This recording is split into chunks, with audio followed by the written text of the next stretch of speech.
Stop recording.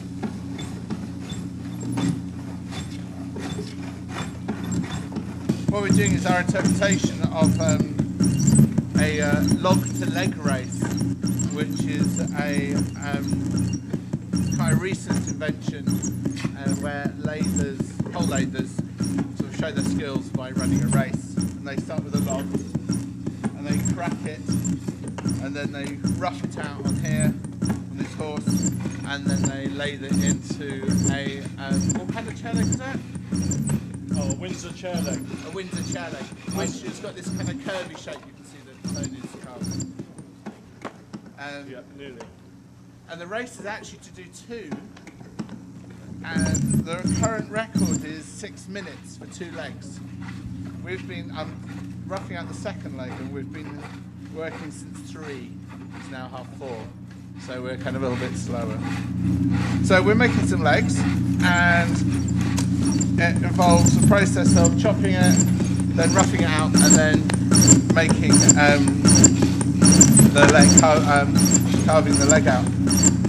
Each stage is amplified or processed in some way. So here we've got some contact microphones which are capturing the sounds of me on the horse here. Tony's written some software which processes these sounds into loops and things and layers them up. And what will happen then is the leg comes over here to the lathe where we have Tony.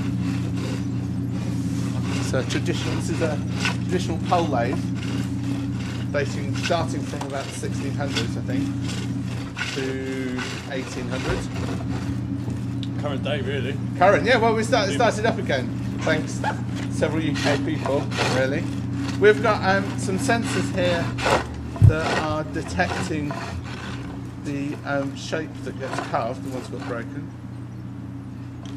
And as someone carves, the sensors move down, and this goes through the cable to underneath a bit of plastic. There's a bit of plastic that's running a USB interface device.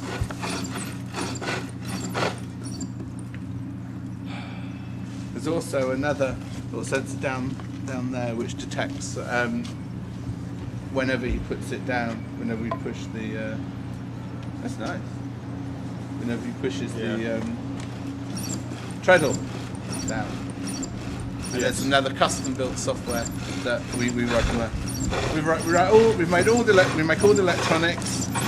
The lathe has been made, and Simon and Tony went and did a training course, and we worked with one of the national trainers, chair makers in the country called Mike Abbott, to make first we did a workshop, and then we worked with him in Nidau to make the sound chair that is on show in the I forgot where it is now.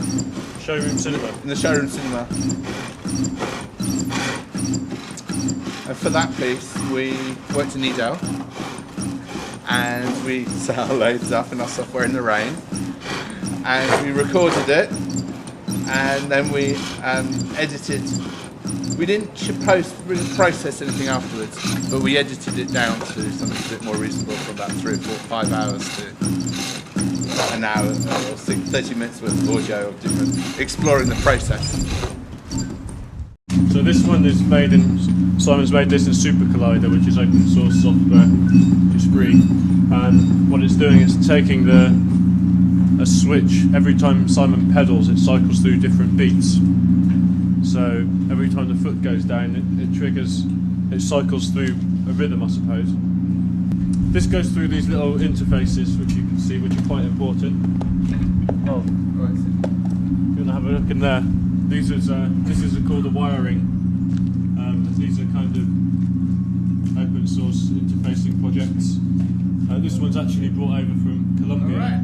The other one's called the Muyo interface, which is a free open source project again. So from the Muyo, which is the sensors you saw on the log, when you carve in, that information comes into here, into Max MSP, and all that data from the carving then gets changed into different variables, which is the sounds you can hear right now are coming from the carving itself, basically.